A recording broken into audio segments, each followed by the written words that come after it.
बाजार में आपका स्वागत है। मैं हूं आपके साथ पूजा त्रिपाठी और आप देख रहे हैं ईटी नाउ स्वदेश। और इस शो में अगले आधे घंटे हम आपको बताएंगे कि आज किस तरह का कारोबार रहा दिन भर बाजार में, कहां पर एक्शन था, कहां मंदी थी, और के साथ दिन भर की कुछ अहम खबरें भी हम आपको बताएंगे। लेकिन सबसे पहले मार्केट का एक चेक ले लेते हैं। दिन भर उतार चढ़ाव रहा, लेकिन दिन के निश्चित स्तरों से अगर देखेंगे तो क्लोजिंग जो है वो करीब करीब 50 अंक ऊपर हुई है। निफ्टी में, बैंक निफ्टी में शानदार तेजी के साथ क्लोजिंग देखने को मिली। करीब 133 अंक ऊपर बैंक निफ्टी बंद हुआ और सेंसेक्स में भी 185 अंकों की बढ़त के साथ आज क्लोजिंग दी है। और दिन भर किस तरह का कारोबार रहा बाजार में, स्टॉक स्पेसिफिक एक्शन कैसा था, ये समझ लेते हैं। और मानसी हमारे साथ जुड़ चुकी हैं पूरी जानकारी लेकर। मानसी बताइए आज दिन भर किस तरह का कारोबार रहा।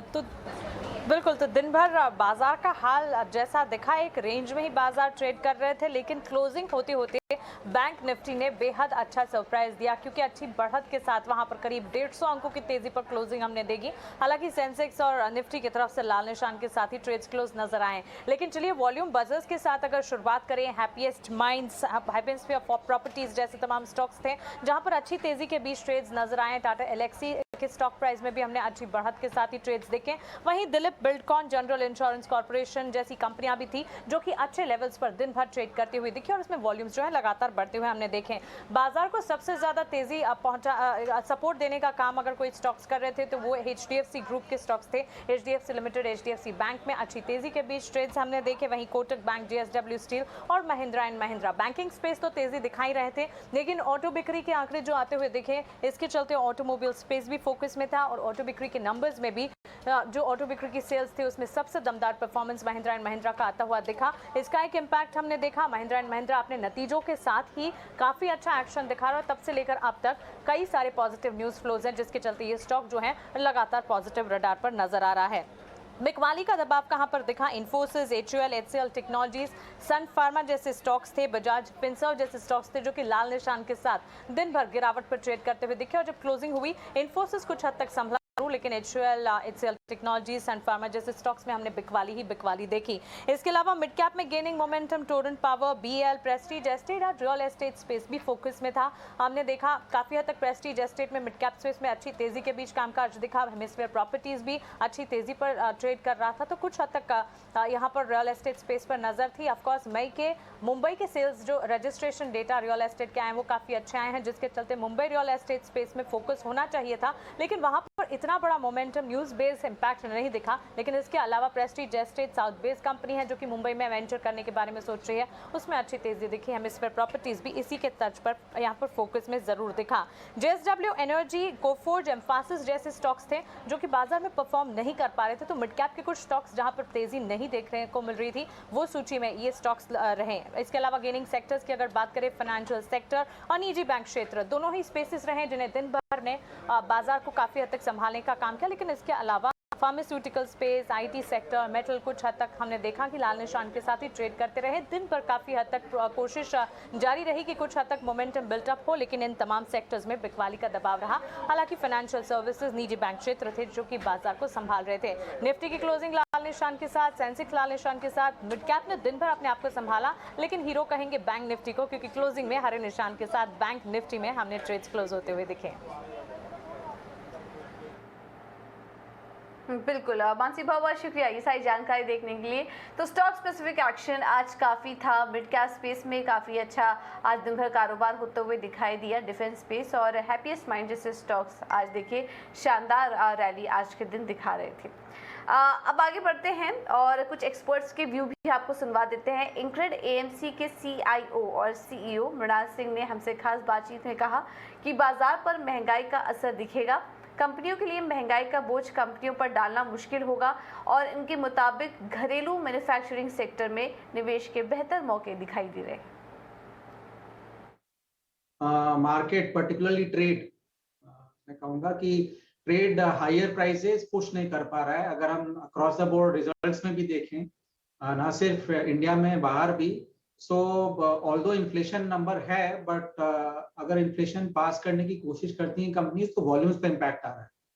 सो I think supply chain is not ready to be able to pass prices. So उसका क्लियर अ कॉम्बिनेशन ऑफ, मैं कहूंगा, demand destruction as well as cooling off prices हो रहा है, जो ब्रॉडर इकोनॉमी और वॉल्यूम और ग्रोथ के लिए अच्छा है।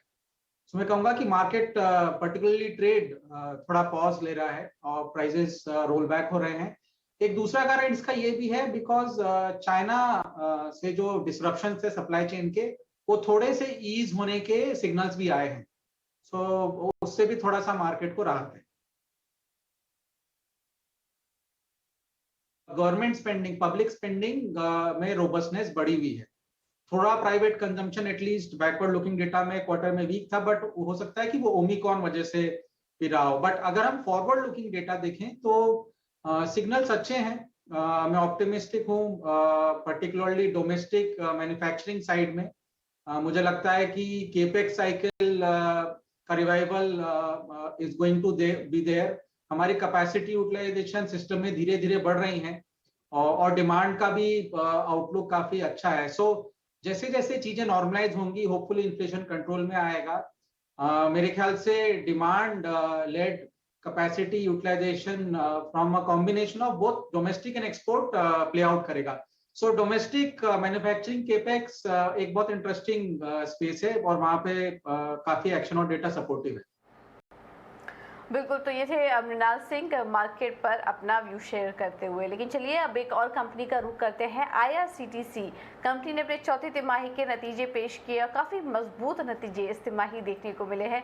नतीजों पर मैनेजमेंट का क्या कहना है, इस पर बात कर लेते हैं। और कंपनी की CMD रजनी हसीजा से खास बातचीत की हमारी सहयोगी मानसी दवे ने। आइए आपको सुनवा देते हैं। देखिए, नतीजे हमारे बहुत अच्छे रहे। हमने केटरिंग जो हमारा था उसमें कुक्ड फूड हमारा नवंबर से स्टार्ट हुआ, तो एक्चुअल इम्पैक्ट आपको नवंबर के बाद का मिलेगा। और उससे पहले हमारा रेडी टू ईट फूड चल रहा था, तो इतना इम्पैक्ट जो था इतना क्लियरली विजिबल नहीं था। और उस महीने के उन 4 महीनों के इम्पैक्ट के बाद हमारे इसने जो है overall contribution of catering to our revenue is now nearly लगभग 26% है हमारा केटरिंग विभाग का contribution in the total revenue.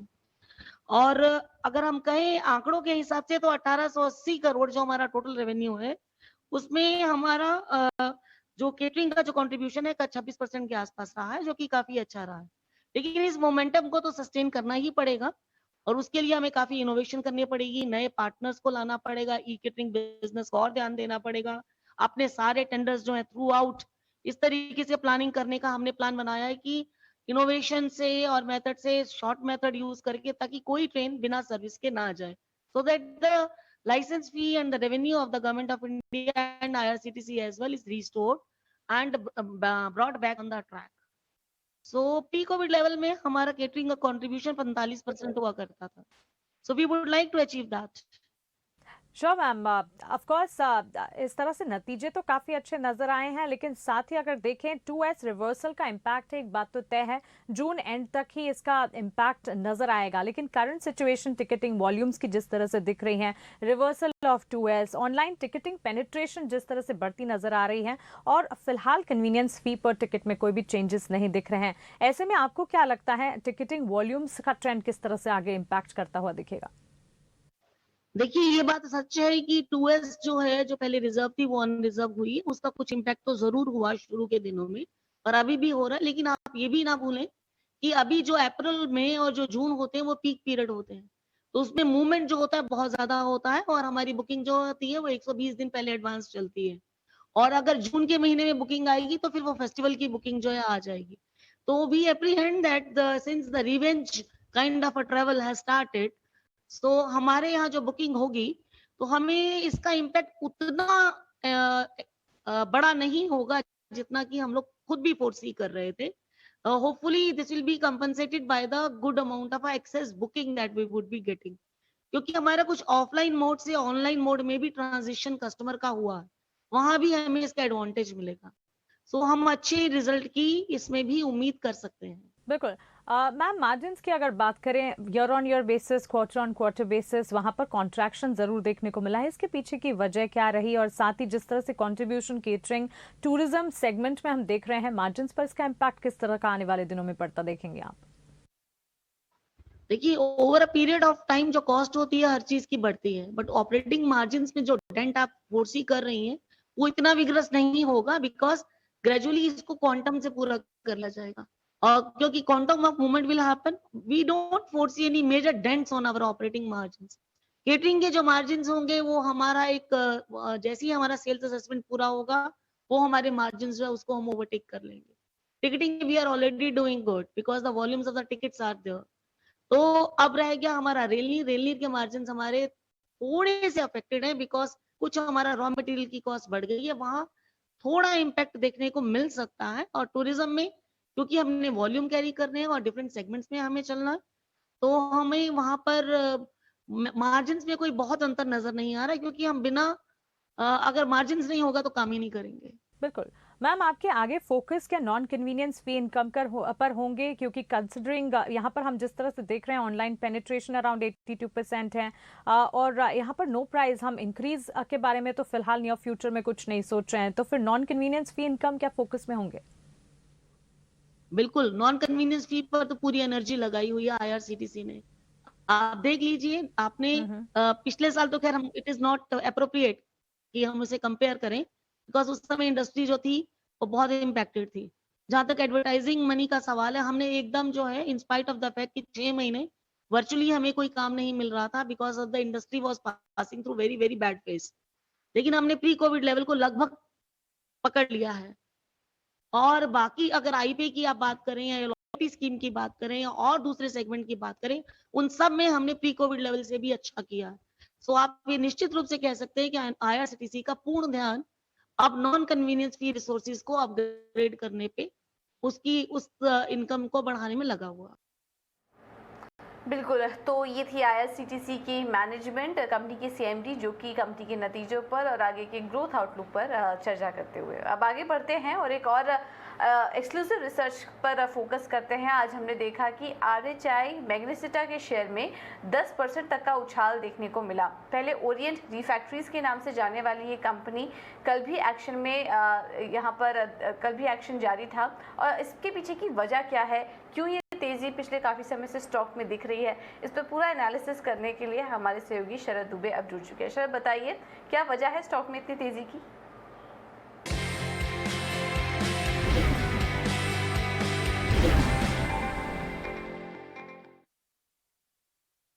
Focus में रहेगा RHI मैग्नेसिटा, जो उसको पहले आप ओरिएंट रिफ्रैक्टरीज के नाम से जानते हैं। स्टॉक में अच्छा उछाल देखने मिला, स्टॉक 10% आज ऊपर है। लेकिन जो रैली के रीज़न है वो सबसे पहला है कि चौथे तिमाही के नतीजे अच्छे आए हैं। जो अपॉइंटमेंट हुए CFO के लिए वो स्पेशलाइज करते हैं आपके टर्न अराउंड और मर्जर एक्विजिशन को लेके। आंकड़ों की बात करें तो प्राइस रियलाइजेशन में इम्प्रूवमेंट देखने मिली है, और जो मर्जर बेनिफिट्स है और जो आपकी स्टील प्रोडक्शन की डिमांड है वो अभी भी स्ट्रांग है। और कंपनी जो है अक्वायर करने की बात कर रही है कोई एक डोमेस्टिक रिफ्रैक्टरी कंपनी को, जहां पे लगभग 200 से लेकर 250 करोड़ का जो है कैपेक्स इन्वेस्टमेंट होगा। अगर आप आय देखें और मार्जिन देखें, इन दोनों डेटा में देखें तो एक अच्छी मूवमेंट देखने मिली, अच्छी स्ट्रेंथ पिछले 5 से लेकर 6 क्वार्टर में जो ग्रोथ की देखने मिल रही है, जो आप देख सकते हैं। लेकिन आगे जाते हुए जो मार्केट शेयर है कंपनी का वो लगभग 16% का है, और अनऑर्गेनाइज स्पेस में उनके पीयर सेट का लगभग 6 से 8% का है। लेकिन 3 अहम ट्रिगर है जो आपको याद रखने होंगे कंपनी के लिए। सबसे पहला है कि जो एक strong technical support parent company के द्वारा देखे जा रही है। कैपेक्स में भी जो है बहुत इंप्रूवमेंट देखने मिल रहा है। 2 प्लांट से उनके कटक के ब्रिक्स के लिए, वाइजैक के लिए, फ्लो कंट्रोल के लिए, इन दोनों में भी बढ़ोतरी जो है आगे उम्मीद है। और कंपनी ने जो है लाइकली जो है अपने जो इम्पोर्ट्स है उनको जो है डायरेक्ट इंपोर्ट्स को जो है रिप्लेस करने वाले हैं, तब्दील करने वाले, जो लगभग $100 मिलियन का कॉस्ट सेविंग्स देखने मिल सकता है। तो ये तो था आपके इम्पॉर्टेंट बात ट्रिगर, लेकिन रिस्क भी ज़रूर है। साइक्लिकल बिजनेस है और आपके फ्रेट कॉस्ट स्पेशली जो सी के है वो ज़्यादा हो सकते हैं, और अगर कस्टमर्स नए नहीं आए तो कंपटीशन में जो इम्पैक्ट पड़ सकता है। बिल्कुल, तो ये वजह थी जिसके पीछे हम देख रहे हैं कि स्टॉक में तेज़ी दिख रही है। आज भी 10% की शानदार तेज़ी थी, और रिजल्ट्स हम देख रहे हैं पिछले काफ़ी समय से स्टॉक में अच्छे देखने को मिल रहे हैं। इस तिमाही के नतीजे भी काफ़ी शानदार रहे, तो ये कुछ वजह थी जिसकी वजह से हम देख रहे हैं कि स्टॉक में अच्छी तेज़ी बन रही है। लेकिन एक और स्टॉक जहाँ पर कि आज हमने देखा कि फोकस में था, वो था इंडिगो। इंडिगो के लिए अभी बेहतर समय आना बाकी है। कंपनी के CEO रोनजॉय दत्ता ने हमसे खास बातचीत में कहा कि नए बाजारों से जुड़ना कंपनी के लिए बेहतर ग्रोथ की उम्मीद है। So hopefully the industry has learned from its past mistakes. So let's go back to a period where there was strong revenue growth. And I'm thinking 2013, 2014. That time Indian economy was strong, GDP was great, airline revenues were going up. But the players all went after volume to the detriment of price.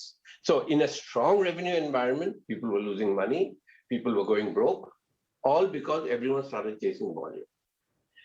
This time round, I would say it truly is different, as shown by the last 3-4 months. The industry is behaving quite maturely, quite wisely, and saying, yeah, volumes are important, but hey, with these sort of fuel prices, we better keep the yields up. So that's the environment we are in, and I think we've learned from our past mistakes. And I am encouraged by the fact that both Akasa and Jet have seasoned veterans who've been through the industry cycle. So I don't expect them to come and score self goals by reducing yields and chasing volumes. They'll go broke faster than we will. So yes, I expect the industry to be more mature, and competition is always an issue. But look, you can't get too distracted by competition. We have 5 other guys, they'll each have their own little niche, they'll each have their own little business model, they'll have their own little strategy. We can't go time. बिल्कुल, ये थी Indigo की खबर। लेकिन एक और खबर का रुख कर लेते हैं, और आज हम देख रहे थे कि इंडिया बुल्स रियल एस्टेट के शेयरों में भारी गिरावट देखने को मिल रही थी। खबर है कि एम्बेसी ग्रुप, जिसमें इंडिया बुल्स रियल का मर्जर होने वाला है, उस पर इनकम टैक्स डिपार्टमेंट की रेड चल रही है। खबर और डिटेल दे रहे हैं मेरे सहयोगी नेहा हिबाली। नेहा, बताइए क्या कुछ डिटेल्स हैं आपके पास? बेंगलुरु में एम्बेसी ग्रुप के 40 से भी ज़्यादा ऑफिस प्रमाइसेस और डायरेक्टर्स और बोर्ड ऑफ डायरेक्टर्स के रेसिडेंशियल प्रमाइसेस पे इनकम टैक्स सर्चेस चल रहे हैं। हम आपको ये बता दें कि ये सिर्फ बेंगलुरु में ही नहीं, लेकिन मुंबई और गुरुग्राम में भी एम्बेसी ग्रुप के ऑफिस प्रमाइसेस पे अभी सर्चेस चल रहे हैं। और ये हमको जानकारी मिल रही है कि अभी आज 7 सुबह से, इनफैक्ट आज सुबह 7 बजे से ये सर्चेस जो शुरू हुए थे, अभी तक कंक्लूड नहीं हुए हैं। हम आपको बता दें कि ऐसे टाइम पे ये जो इनकम टैक्स की टीम सर्च कर रहे हैं प्रीमाइसेस में, उनका यही कहना है कि वो टैक्स इवेजन के मामले को लेकर कोई भी डॉक्यूमेंट्स, इंक्रिमिनेटिंग एविडेंस या डॉक्यूमेंट्स को ढूंढ रहे हैं। और सिर्फ यही नहीं, लेकिन अभी इंडिया बुल्स के ऑफिसेस पे भी शायद सर्चेस होंगे, यही अभी बोला जा रहा है। और ऐसे टाइम पे हम आपको ये भी बता दें कि इंडिया बुल्स के स्टॉक जो है उसमें भी अभी थोड़ा हिट हुआ है, और ये देखना बाकी होगा कि ये पूरे सर्चेस खत्म होने के बाद इनकम टैक्स को क्या मिलता है एम्बेसी ग्रुप और इंडिया बुल्स के खिलाफ। बिल्कुल, बहुत बहुत शुक्रिया आपने यहाँ ये सारी जानकारी देने के लिए। तो मुंबई और गुरुग्राम में हम देख रहे हैं कि उनकी प्रॉपर्टीज़ पर आईटी रेड पड़ रही है, और इसी के चक्कर में हमने देखा कि आज इंडिया बुल्स रियल एस्टेट में भारी गिरावट देखी गई। लेकिन चलिए अब समझ लेते हैं कि कमोडिटी मार्केट में किस तरह का एक्शन चल रहा है, और विश्वमोहन हमारे साथ जुड़ चुके हैं पूरी जानकारी लेकर। विश्वमोहन, बताइए कमोडिटी मार्केट की क्या हाल है? देखिए, आज बात सिर्फ क्रूड की होगी। कच्चे तेल में जिस तरह के एक्शन हम लगातार देख रहे हैं, हालांकि बैकवार्डेशन की जगह से पिछले कॉन्ट्रैक्ट में जब हम नए कॉन्ट्रैक्ट में शिफ्ट किए तो उस समय भाव नीचे का दिखाई दिया, लेकिन आज भी क्रूड कीमतों में तेज़ी है। शुरुआती सुस्ती के बाद 2% तक की तेज़ी दिखा रहा है। और मई में हमने देखा, मई महीने में लगातार 6ठे महीने हमने क्रूड कीमतों में मंथली तेज़ी देखने को मिली है। और अब एक नई खबर ये आ रही है कि ओपेक प्लस का जो कार्टेल है, जिसमें सभी मेंबर्स पार्टिसिपेट करते हैं, जो भी यहाँ के बड़े उत्पादक देश है, उस कार्टेल से अब रूस को सस्पेंड करने की योजना बनाई जा रही है। अगर ऐसा होता है तो बाकी जो मेंबर्स है उनके लिए उत्पादन बढ़ाना आसान हो जाएगा, क्योंकि रूस नहीं चाह रहा है कि अभी बहुत ज़्यादा उत्पादन बढ़ाया जाए। तो दूसरी तरफ एक ये खबर है, और एक खबर ये है कि यूरोपियन यूनियन ने पूरी तरह से रूस से होने वाले क्रूड इंपोर्ट को बैन कर दिया है। 90% तक इस साल के अंत तक क्रूड इंपोर्ट बैन कर दिया जाएगा।